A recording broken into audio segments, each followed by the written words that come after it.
What's up, peeps? Nick Battle, aka Nino's Corner, man. First off, you like this content that is coming your way, hit that subscribe button, hit that bell, get all my notifications. Means a lot. It helps the channel grow a ton. Thanks a lot, folks. Also, folks, if you're listening to this in the podcast, whether it is Apple Podcasts, Google Play, Stitcher, Breaker, the whole nine, um, go like, subscribe, give me a 5-star comment, 5-star everything. Share it. It means a ton. Helps the channel grow a lot. But folks, today you guys are here to hear about me talk about my Horns Corner game recap, the Horns Corner portion of the Ninos Corner podcast. Texas versus Baylor. Texas actually wins that game. What was it, 38-27? Good win by the team.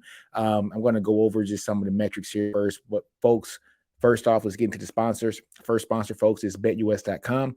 Go to betus.com, type in the promo code Ninos Corner and get you 125% sign up bonus, folks. That's free money. Again, go to betus.com, type in the promo code Ninos Corner, get you 125% sign up bonus. And if you're lazy like me, folks, just go in the link description here. Click that link and it'll take you straight there, folks, without having to type in the code. Free money, 125% sign up bonus. Folks, second sponsor, folks, is Manscaped. So go to manscaped.com. Get you 20% off and free worldwide shipping using the code Ninos Corner. Again, go to manscaped.com. Get you 20% off and free worldwide shipping using the code Ninos Corner at manscaped.com. Well, folks, we're here to talk about the Horns Corner portion of the Ninos Corner podcast. Game recap with the NCN metrics, the Ninos Corner metrics. Texas versus Baylor. Texas wins 38-27. Outstanding effort. Look, I will get into the stats here in just a minute, folks, but just to talk about just this season as a whole. And I won't get into too much of the stats here for the season because I'm going to have a postseason, wrap up. It's going to go over all 12 games with a bunch of stats and a bunch of numbers. But what I want to talk about, folks, is if I told you guys at the start of this season that we were going to start two freshman offensive linemen, two true freshmen, a freshman quarterback in Quinn. We were going to have Bijan rush for 1,500 yards. We were going to go beat OU 49-0. We were going to have a defense that improved from the 110th ranked defense in the country to around 40 or 50, I think, in points per game in the top 30. And we're going to bring in and have guys like Coburn and Sweat be candidates to get drafted here this year and very early. I've seen mocks with Sweat in the first round. I've seen mocks with Coburn in the first and second round as well. So if I told you all this, and then, cherry on top, Texas goes 8-4 as well. If I told you this before the season starts, everybody that's listened to this podcast would have taken that. And that's exactly what we had. We had an 8-4 season is what I expected. And look, I understand context matters. I understand people are looking at this and saying, hey, man, we could have did a lot better. Yes, we had some meat left on the bone. But you got to look at progress for a team like this. We went 5-7 last year, folks. 8-4 this year. We definitely could have won 2 or 3 of those 4 losses. Honestly, we could have won it. However, we didn't. We finished 8-4, and we have a lot of positive vibes going into the next season and also into this bowl game here. We got to win this bowl game, whoever we play. I think CBS Sports had us playing Utah, I think in the Alamo Bowl. But yeah, if we win this bowl game and we win 9 wins here for the year, that'd be awesome. But I'm kind of getting ahead right now. But look, this was a frustrating season, but a successful season and a season that was needed here on the 40 acres. We went through a lot of adversity this year. We went through having a defense that, just to be honest with you, wasn't that great last year. And this year to have guys like a Jalen Ford who steps up and is probably going to be the Big 12 Defensive Player of the Year. I mean, if he is not that, something's wrong with the voting. Having a guy like Anthony Cook move all over the place, moving from cornerback his first couple years, going to the slot, and now playing safety and having a hell of a season this year. Guys like Jaron Thompson stepping up. Looking at guys like Michael Taft stepping up as well. Coburn and Sweat, I already talked about those guys as well. Having a guy like Barron Sorrell, to have Barron Sorrell do what he did this year just shows the whole development process for this staff. And that is what Coach PK is known for, and that is developing players. And we saw exactly how well these players were developed this year on the defensive side of the ball. I was very impressed. If you would have told me at the start of the season that the defense was going to carry this team for a lot of their wins, I would have said you're lying. But man, this defense played out. They did their thing. Jalen Ford was amazing. Demo was great, man. Jamison was outstanding this year. And folks, there's one thing about Jamison that I love to bring up. It's the first year in his entire 5-year career here at Texas that he's had a position coach 2 years in a row. It's the first time he's ever had the same position coach for 2 years straight. So we're seeing the fruits of those labors here in this last year. He had a really good season here at cornerback. Looking at a guy like Barron, Jade Barron, man, playing that nickel, outstanding. That defense was lights out.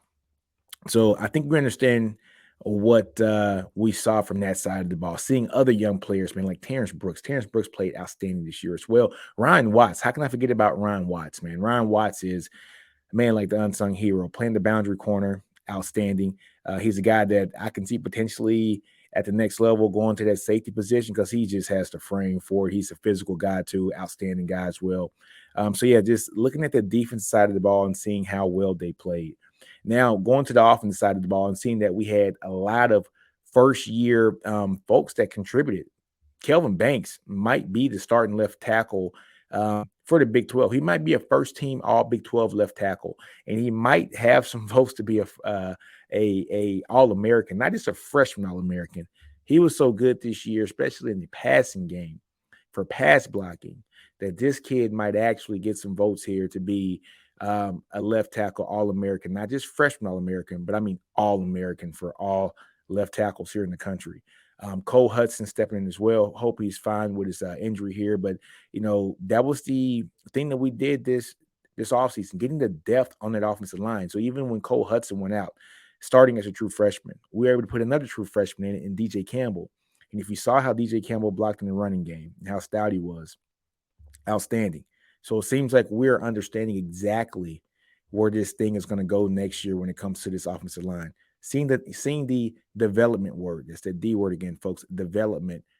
And a guy like Christian Jones, who, from his all accounts, he might even tell you that he didn't play that well last year. But to see him switch over to right tackle and see just to see how he has, progressed and matured, on that the O line, having a guy like Cal Flood teach him and do the necessary things to be a great right tackle, he's going to get drafted this year, folks. So that shows you just how well developed these guys were on this team. And then, folks, I'm going to break down just in the stats in a minute. The Bijan Robinsons, the RoShauns, Xavier Worthies, the JT Sanders. My God, he might be the best tight end here in the Big 12 and one of the best here in the country. So yeah, let's just go ahead and get into the stats, folks. I will go into the metrics here. Let's talk. Let's share the screen here and just talk about the players here for a minute and just exactly what they meant here for this team. So if I'm looking at here, folks, go to NinosCornerSports.com, folks. Has all the Texas content, folks. But today we're going to talk about the analysis here. Let's go down to the running backs. The guy who stole the show today, and that's Bijan Robinson, folks. Bijan Robinson for this game. If we take a look, he had an NCN score of 74.06, which is truly outstanding. He didn't catch any passes or have any targets, like for this game. So the NCN, passing was 0 because he didn't have any targets. But man, 29 rushes, 179 yards. I was a little bit worried, for the first half. I think Bijan had 7 carries. And then in the second half, he had 22 carries. So they lit it up for him. But yeah, so he finished the game 29 carries, 179 yards, 6.17 yards per attempt. 11 first downs, folks. So he had a first down at 38% of the times that he carried the ball. 2 touchdowns there as well. Explosive plays. Bijan had 1 explosive play, and he had 18 successful plays. So, folks, when I'm talking about successful plays, I'm talking about plays that are going to get you positive yardage to get to that first down, but positive yardage on on a certain metric. So basically, first on first down, I need you to get half of those yards on first down. So if it's 1st and 10, give me 5 yards. That's what we call an efficient, successful play. Second down, give me 70% of those yards on second down, right? And on third down and fourth down, give me 100% of those yards. Those are successful plays. Out of his 29 carries, folks, Bijan was successful 18 times for a 62% successful play rate. Honestly, folks, anything above 50 is great. Uh, no fumbles this game. Bijan was truly amazing. I think we all understand what we have here in Bijan Robinson, the best running back in the country. We fed him, for this game. We fed him in the last game. He probably could have been fed a little bit more throughout the season. We might be 10-2 if he was fed a little bit more. It is what it is. 8-4 is a great season here for what we came from last year at 5-7. But Bijan, man, salute to you, brother. Awesome player. Look forward to seeing him play on Sundays. If he decides to go, maybe he decides to stay back. I mean, with the NIL now, who knows? But if that was his last game at DKR, what a way to go out. A win, your last game at DKR, and to have the performance that he did have, 29 carries, 179 yards, averaging over 6 yards a carry, and carried his team on his back. Next guy, folks, I want to talk about is one of my favorite guys, man. And that guy's going to be, where's Rojo at? RoShaun Johnson. Now, Rojo, I talk to his brother on Twitter and on Instagram pretty often, man. He's a cool dude, man. But Rojo, man, had a hell of a game as well, folks. His NCN score, man, was 94.25 against Baylor. Outstanding game, 13 carries, 77 yards, almost 6 yards a carry as well. 5 first downs, so a first down 38% of the time. I think the same as Bijan. 2 explosive plays there, so 2 out of his 13 carries were explosive for 15% of the time. No, I'm sorry, 2 touchdowns, 1 explosive play, and 8 successful plays. So a 62% success rate when it comes to his carries. Out of his 13 carries were plays that were successful in nature. Rojo, folks, I think we understand he is the heart and soul of this team, and we got to see it on display. I think on that second touchdown run he had, where he just hurdled the guy and went in. So I actually texted his brother at the time and said, "Your brother's balling out today, man." He said he was like, "He sure is, man." But look, man, Rojo is one of those guys that I'm going to be just excited to see where he goes for the NFL. I can't wait to see who he plays for. He just has that heart, the passion. A big guy too, man. Physical in a stature, man. 6'2", 219. I think the 219 might be light. I think he might be just a little bit more than that because he's so physical. Plays on special teams as well. Rojo is one of those guys that's just a football player. You put him at linebacker, he's going to be an all-conference linebacker. You put him at strong safety, he's going to be an all-conference strong safety. You put him at quarterback where he was at first, he probably would have been an all-conference quarterback. He's just a leader with intangibles that are second to none in this team. This team's going to miss Rojo. But Rojo had a hell of a game. Next person I want to talk about, folks, let's go to Keelan Robinson, man. I think Keelan had a pretty decent game as well.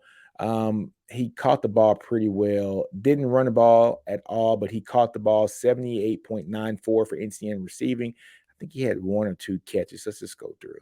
He only had 1 catch, folks. So 1 target, 1 catch for 19 yards, man. So Keelan, hopefully he's back next year as well. Seeing him in that diamond formation was really good, in his past game. I think we did it again. I think we did that play against, was it ULL or was it UTSA that he took it out the backfield as well in a diamond formation. Quinn hit him. Was it Quinn or Hudson hit him on the left side, and he ended up running in for a touchdown. I forgot what game it was in. It was the exact same play. But man, he's a physical guy. Just fast as hell, and also a great special teams player. So love to see that as well. Now, folks, let's go to let's do tight ends. Let's do tight ends, and let's talk about JT Sanders. JT Sanders was the tight end that got the most run here for this game. We all know JT Sanders, man. Big kid, 6'4", about 250 or so. But against Baylor, folks, he had a 39.09 NCN receiving. Folks, that score would have been higher. It's just that he had 1 drop. But 4 targets, 2 receptions, 65 yards, 2 first downs. He was a monster, man. 2 first downs. Let me see. What else? How many touchdowns do you have? No touchdowns this game. I think he had 2 plays that were explosive. Yeah, so he had 2 plays that were explosive, folks. So that yeah, so that means plays that were 20 yards or more when it comes to actually receiving the ball. And his 2 catches were also successful plays as well. So JT Sanders, man, he is just that guy that he is Quinn's safety valve, man. So when Quinn needs to play, that's who he's going towards. So hey, JT Sanders has emerged. He is one of the best tight ends, I think, in the nation already. But this is a hell of a season for him. And folks, we still got one more game with him this season. Maybe he can do something and get more than that 527 yards that he has already.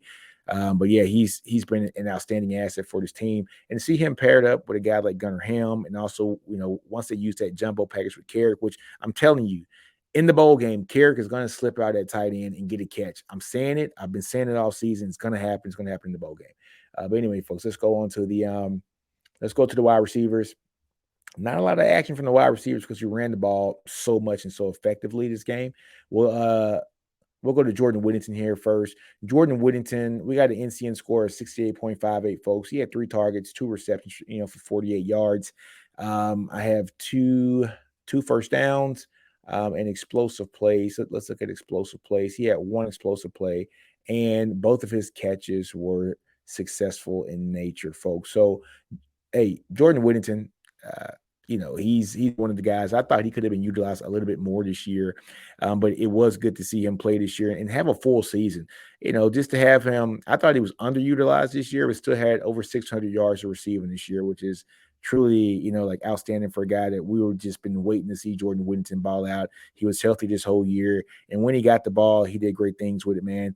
Averaged over 13 yards per reception, folks. And his first down per reception for the season, folks, was 73%. So kudos to Jordan Whittington, man. One of my favorite players in the team as well. Just an athlete. He's another guy. Hey, wide receiver or safety. He's going to be one of those guys that is going to play and be a guy that has the potential to be an all conference player. But hey, Jordan Whittington is that dude. Probably the last game at DKR. Can't wait to see what he's going to do also when he goes to the league next year. Worthy, Xavier Worthy. Let's look at his stats here for the game. He had an NCN score 46.36, 8 targets, 7 receptions for 62 yards. I got 4 first downs, folks. How many explosive plays did he have here for the game? Explosive plays. He had none, which is kind of odd for him. Even for this year, I suspected more, explosive plays. He wasn't on the same page with Quinn this year.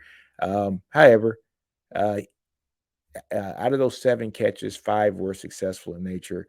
I mean, Worthy is a beast as well.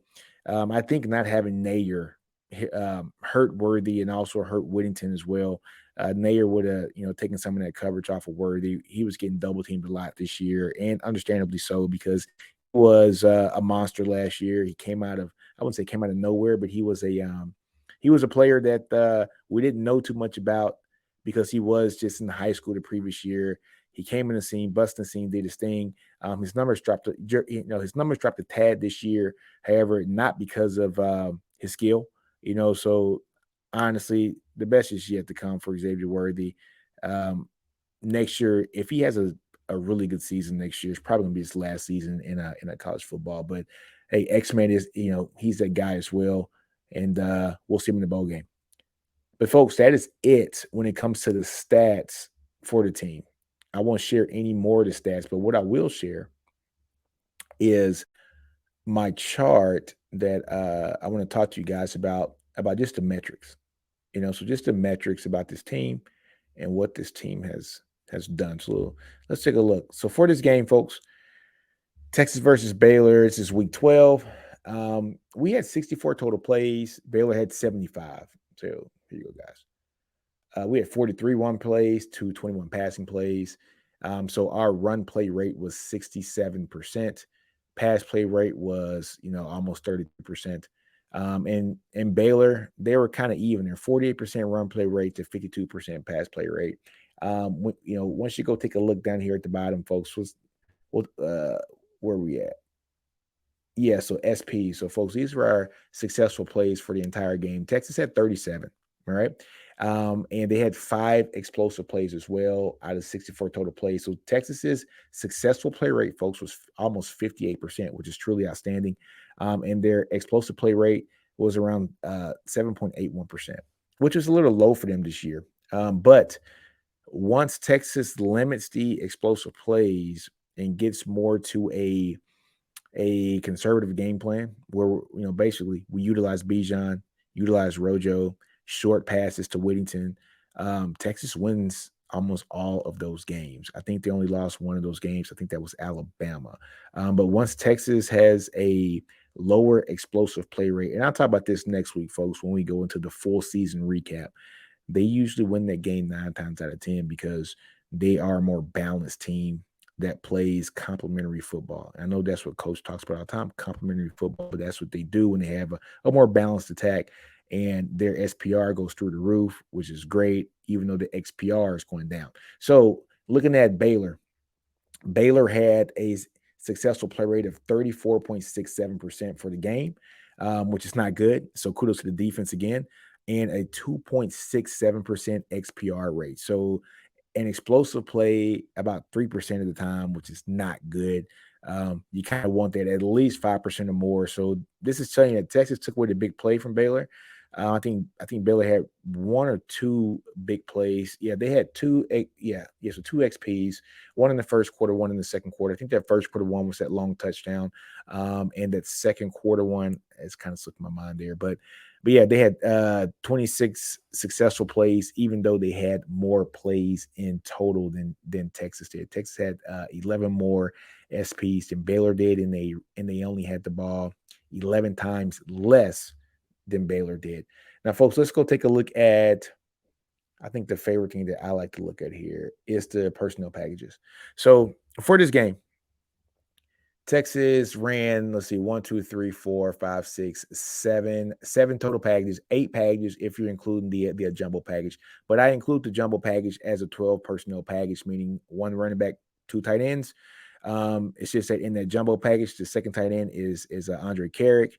And he has been pretty good this year when it comes to blocking. So looking at the most used formation here, we use 12 formation to include the jumbo package, 41 times. And we actually ran out of that formation 31 times. We were successful in nature 25 times out of those 41. 19 of those 25 plays that were successful came out of the running formation and 6 from passing. So Texas was successful in the run game from 12 personnel 61% of the time, folks. Here we are here, 61% of the time. And they were successful in the passing game 60% of the time in that formation. And so basically 61% overall. So Texas is very successful in the 12 personnel package. Where do they have, Gunnar Helm? Or do they have, JT Sanders and Gunnar Helm, or JT Sanders and Carrick in that formation? They do great things. Now, going down to the jumbo package. So the jumbo package for that 12 personnel, Texas ran it 19 times. I have 14 in the run game, 5 in the passing game. They were successful 9 times out of those 19 times. And 7 out of those 9 were run plays, and 2 out of those 9 were passing plays. So when they lined up in that jumbo package, Texas was successful 50% of the time. And in the passing, Texas was successful, 40% of the time. So an overall SPR rate of 47%. Now, going down to the total.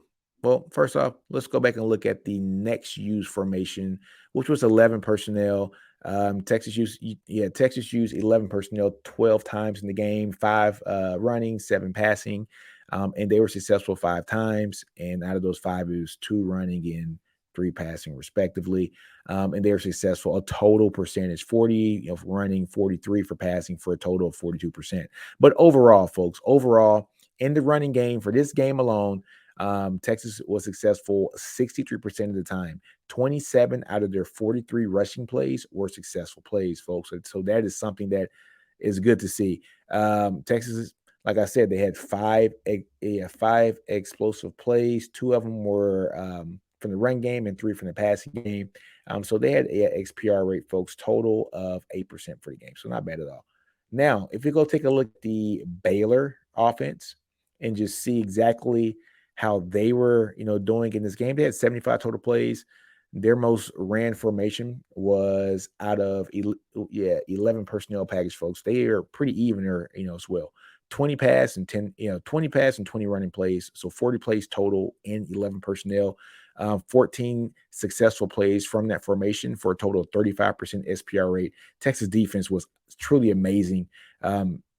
Just against this team. They stopped the run pretty well, even though Baylor does have that one running back. I forgot his name, but he's a 240-pound running back that's only like 5'11 or so.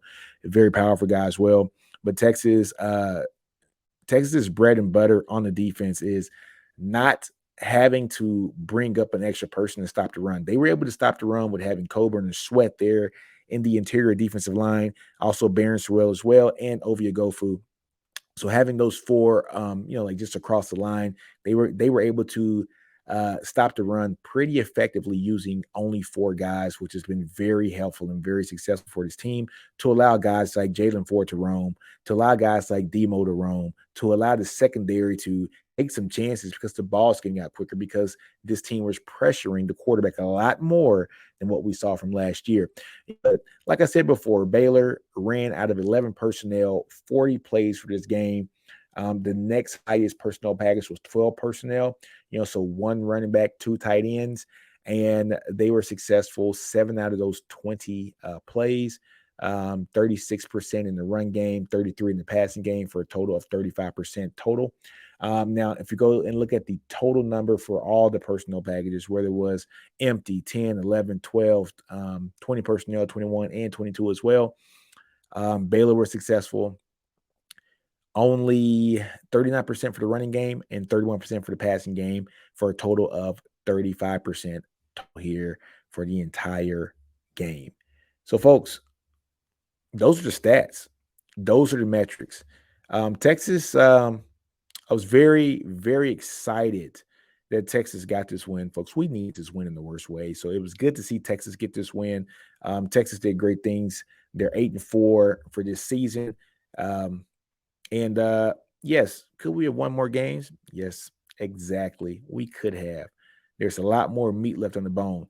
However, I will take an 8-4 season. I'm seeing progress in this team. You're seeing development. That's the D word again. Development on the defensive side of the ball. You're seeing development on the offensive line, especially having two true freshmen come in and for them to pass block as well as they did. So we're going to get into that for the next episode next week once we talk about the overall stats for the entire season.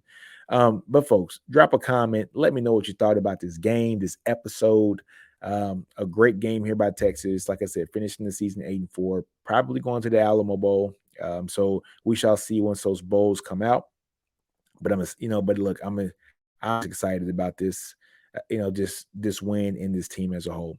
But on that note, folks, man, like I said, like, comment, subscribe, share. Don't be afraid to fail. I'll grow your environment, understand your brilliance.